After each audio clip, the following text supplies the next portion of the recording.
네, 오늘은 이제 언약궤가 다윗성에 안치된 이야기.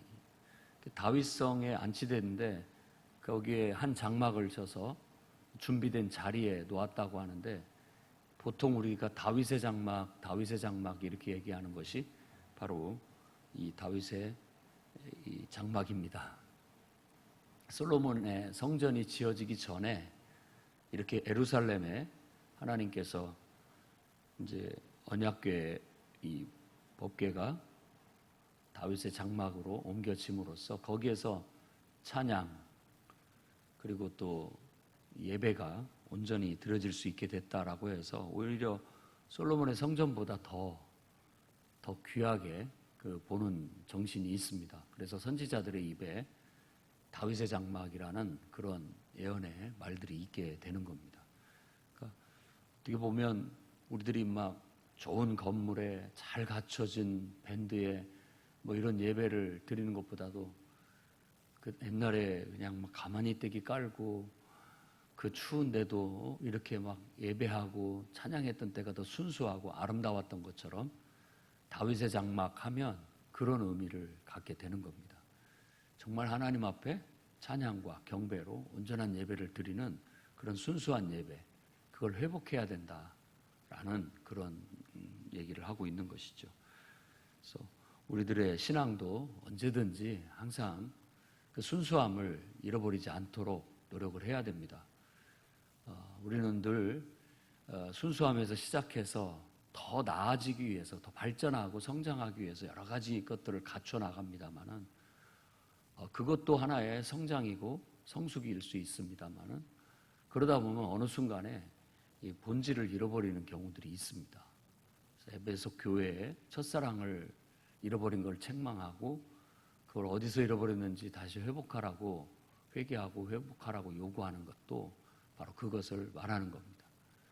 하나님을 예배하고 하는 모든 것들이 어느 순간 나도 모르게 일이 되고 그것 자체가 하나의 껍데기만 남게 되는, 그것 본질보다도 하나님을 예배한다라는 찬양하고 경배하는 그 본질보다도 형식적인 껍데기만 남는 그런 경우가 생길 수 있다는 걸 늘 경각심을 가져야 되겠습니다.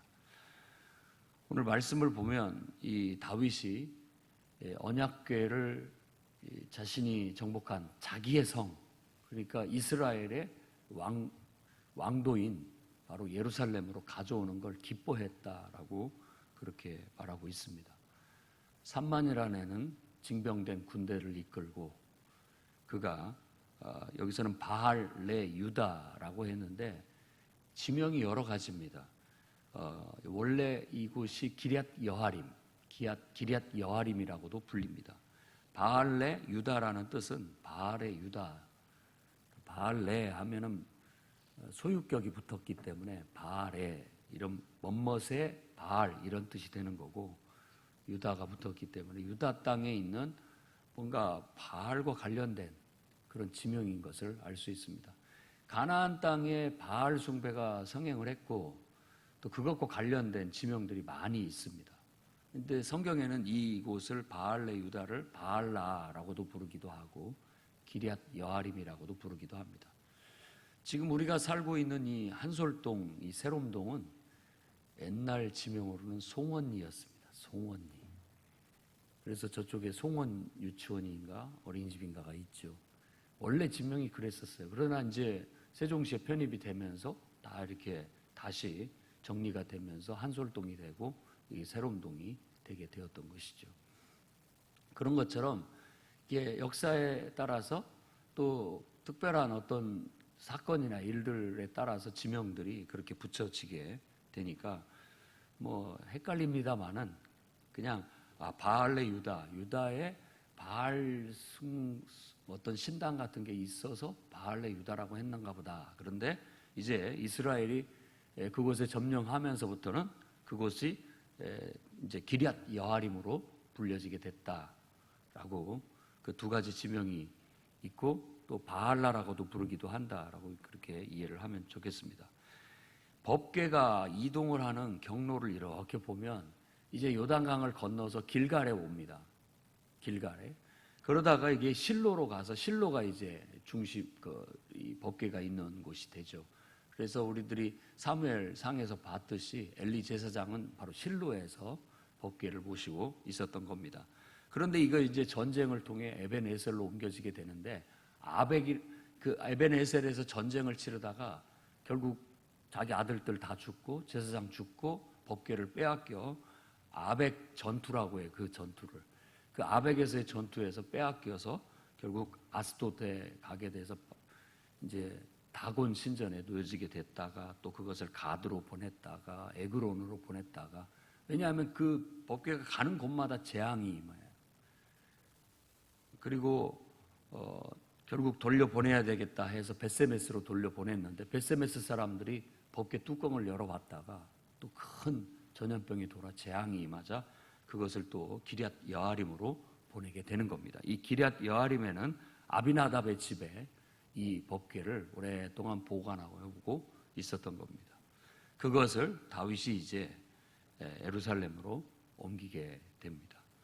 너무나 기뻐서 다윗과 온 백성들은 악기를 연주하면서 뒤따라가고 아비나답의 집에 제사장으로 섬기고 있었던 아들들 우사와 아효, 이 두 사람이 법궤를 수레에 싣고, 지금으로 말하자면 아주 롤스로이스 아주 좋은 차에, 우리도 뭐 장례식 때 그렇게 합니다마는 이 법궤를 아주 정성껏 모신다고 했다라는 거예요. 그렇게 하고 가는데 이 수레가 가다가 덜컹거리면서 뛰니까 앞에는 아요가 소를 이끌고 가고 있고 뒤에서는 이 우사가 법궤를 이렇게 따라가면서 지키고 있었던 겁니다. 근데 이게 덜컹거리니까 그것을 탁 손으로 잡았어요. 그런데 그 즉시 법궤를 열거나 만진 자 그 자리에서 즉사하게 되는 겁니다. 율법에 정해진 바죠. 결국 그는 그 자리에서 즉사하고 맙니다. 이런 재앙이 임하자 다윗이 그 상황에서는 더 이상 법궤를 옮겨갈 수가 없었습니다. 두려움이 모든 사람에게 임하게 되고 결국은 이것을 그 근처 오벳 에돔의 집에 석 달 동안을 보관하게 된다라고 말합니다. 그 오벳 에돔 집에 석 달이 있었는데 그 석 달 동안에 오벳 에돔의 집이 하나님의 은혜와 복을 받는 것을 보고 다윗이 다시 기쁜 마음으로 이제 하나님 이 법궤를 메어서 다윗성에 옮기게 됐다라는 겁니다.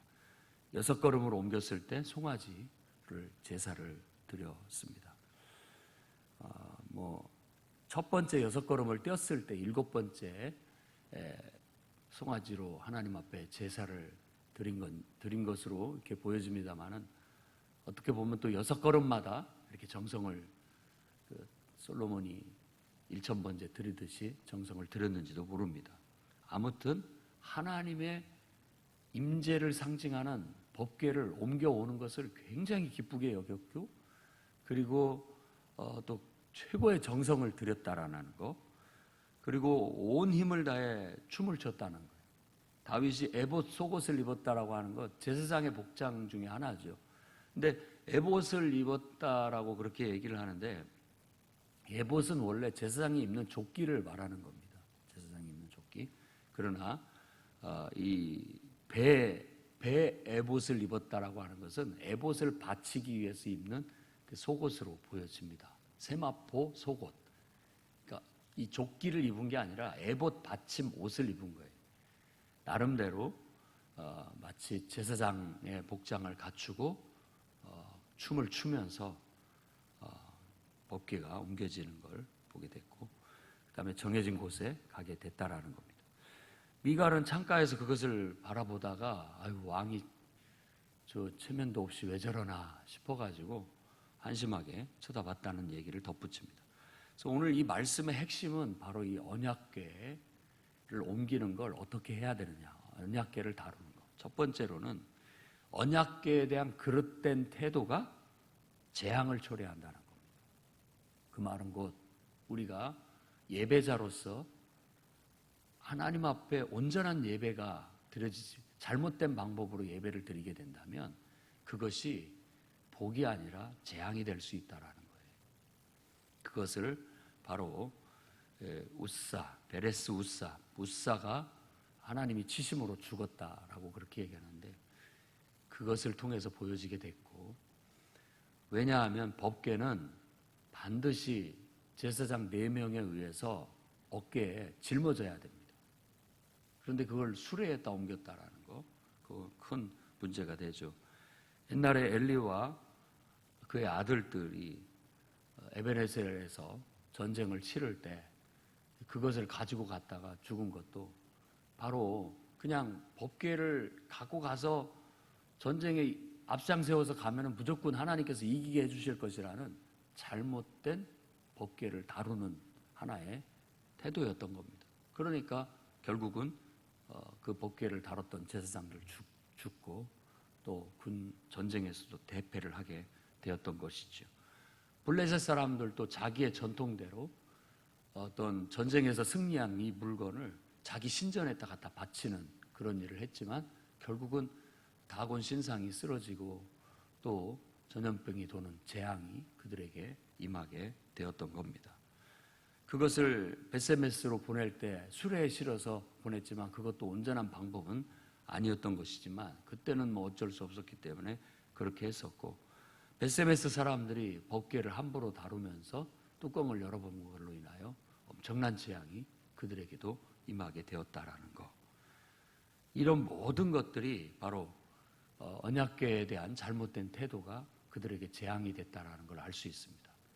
하나님은 그만큼 거룩하고 또 우리가 하나님을 예배하는 데 있어서는 그만큼 어떤 우리들의 인간적인 생각 또 인간적인 요소 이런 것들이 가미되어져서는 온전한 예배가 되어질 수가 없습니다. 그래서 감히 하나님을 예배하는 곳에는 국가의 공권력도 거기에 들어설 수 없습니다. 너무나 거룩하기 때문에. 하물며 우리가 한간히 듣는 그 교회 안의 분란, 교회 공동체 자체들끼리 서로 싸우면서 예배 드리면서 서로 예배를 모독하는 것, 이런 것들은 굉장한 죄가 되고 재앙이 될 수 있다는 걸 아셔야 됩니다. 그리고 우리들이 하나님을 예배하는데 아까도 말씀드렸듯이 다윗의 장막은 순수한, 그리고 정말로 하나님을 사랑하는, 그래서 하나님 앞에 찬양이 24시간 울려 퍼지게 했던 그런 정성, 이런 순수한 예배가 되어져야지 인간적인 어떤 계산과 생각으로 우리가 예배를 드린다는 것은 그만큼 하나님 앞에 그 거룩함을 담아낼 수 없는 올바르지 못한 태도라는 걸 아셔야 되겠습니다. 자, 그러나 똑같이 동전의 양면을 얘기합니다. 이 하나님의 궤가 가는 곳, 있는 곳, 그곳에서는 하나님의 임재가 있고 하나님의 축복이 임한다라는 것도 얘기하고 있습니다. 우리는 일찍이 이 아비나답의 집에 법궤가 모여졌을 때 그곳이 큰 복을 받았다라는 것을, 그 집이 복을 받았다라는 것을 앞에 봤습니다. 또 잠깐 동안이지만 3개월 동안 오벳 에돔의 집에 하나님의 궤가 있을 때도 그곳에 하나님이 큰 복을 내리신 것을 알게 되는 겁니다. 다윗 왕은 그런 모든 하나님의 은혜를 사모하고 축복을 사모해서 바로 다윗성에, 왕도에 바로 장막을 치고 하나님의 법궤를 모시고자 했던 것입니다. 나중에는 자신의 왕궁을 짓고 하나님의 왕궁도 지어줘야 된다. 그래서 성전을 지으려고 자신의 전 재산을 다 들여 준비를 합니다. 그가 피를 많이 흘렸기 때문에 자신의 때에서 세우지 못하고 솔로몬의 때에서 그 성전이 자신의 왕궁보다 더 아름답게 또 귀하게 지어지게 된 것은 바로 다윗 왕의 그리고 솔로몬의 신앙 고백입니다. 이 성전을 짓는 것 그 자체가 중요한 게 아니라 그들이 그런 마음으로 그렇게 하나님을 예배했다, 섬겼다라는 것이 더 값지다는 뜻입니다. 여러분과 저도 마찬가지입니다. 하나님을 정말 기뻐해 그분을 찬양하고 또 그분 앞에 내 모든 최고의 정성과 가치를 다 높여드리는 참된 예배자가 된다면 그야말로 다윗의 장막에 하나님의 은혜와 축복이 부어지고 임했던 것처럼 우리의 집과 또 우리의 삶에도 하나님의 은혜와 축복이 부어지게 될 것입니다. 솔로몬의 성전을 하나님이 기뻐하신 것 같지만 사실은 그 신앙을 기뻐한 것이지 그 건물 자체를 기뻐한 건 아닙니다. 그것 자체가 있으나 똑같습니다. 지금 오늘날의 우리의 성전도 그걸 짓기 위한 신앙, 또 그것을 통해서 표현되어지는 성도들의 신앙이 더 귀하고 복된 것이지 건물을 더 의리의리하게 짓고 더 어떻게 멋지게 짓고 이런 것들은 하나님이 기뻐하는 바라는 아닌 것 같습니다. 오히려 그것을 하고자 하는 그렇게 하나님을 섬기고자 하는 우리들의 마음이 하나님 앞에 그야말로 올려지는 예배가 되고 드려지는 것이 되어 하나님이 기뻐하시게 되는 것이라고 생각이 됩니다. 그래서 우리 예배가 온전하면 우리의 인격이나 우리의 삶과 또 우리의 가정이나 우리의 교회나 이 나라나 모든 것이 저는 하나님의 은혜 속에 펼쳐지리라 믿습니다. 우리 예배가 왜곡되거나 또 우리 예배가 오염되거나 잘못되게 됐으면 그것이 꼭 마치 동맥경화 걸린 것처럼 우리를 뭔가를 막아버리게 되고 그렇다는 것을 기억해야 되겠어요. 오늘 말씀에서는 바로 그것을 우리에게 교훈해 주고 있는 겁니다. 미갈이라는 사람을 등장시킨 것도 그 얘기가 나타난 것도 마찬가지입니다. 그가 예배를 온전히 이해하지 못하고 사울 왕이 하나님 앞에 버림을 받고 망할 수밖에 없었던 것도 신앙이 없었기 때문에 그래요. 지금 미갈이라는 이 사울 왕의 딸의 시각으로도 신앙이 없기 때문에 그걸 보니까 이해를 못하는 거예요. 믿음이 없으니까. 다윗 왕은 돌아와서 미갈과 대화가 나타나는데 왕이 그 여종들 앞에서 그 벗은 몸을 드러내십니까? 그 무슨 추태입니까? 라고 했지만 다윗은 하나님이 내게 이렇게 복을 주셨는데 내가 이보다 더한 일도 하겠다. 나는 하나님 앞에 기뻐 뛰놀겠다. 라고 그렇게 함으로써 그 신앙 없는 소리를 이겨내는 겁니다. 우리도 마찬가지가 돼야 되겠어요. 가끔가다 우리가 찬양하는 거라든지 또 기도하는 거라든지 안 믿는 사람들의 눈으로 보면 좀 이상하게 보일 수가 있을 겁니다. 믿음이 없기 때문에. 그러나 하나님의 임재를 경험하고 맛본 사람이라면 그 임재 안에서 우리가 하나님 앞에 내 신앙의 고백으로 소리를 내어 찬양을 드리고 또 춤을 추며 하나님을 찬양하기도 하고 또 우리가 하나님 앞에 그 임재 속에서 소리내어 기도하기도 하고 정말 몸을 흔들며 기도하기도 하고 하는 그런 모든 것들이 하나님께서 내게 이렇게 복을 주셨고 내게 은혜를 주시니 내가 안 할 수가 없다. 이런 것들이 되어짐으로써 참된 예배가 무엇인지를 우리에게 교훈하고 있다고 보여집니다. 살아평생에 우리 성도들은 온전한 예배를 드리기에 몸부림치고 힘써야 되겠고 예배가 순수하지 못하거나 오염되거나 왜곡되는 일이 없도록 철저히 순수한 신앙, 정말 하나님의 은혜에 감사해서 드려지는 참된 예배, 하나님을 기뻐해서 드려지는 온전한 예배가 될 수 있도록 힘써 주시기를 또 주의 이름으로 축원드립니다. 기도하겠습니다.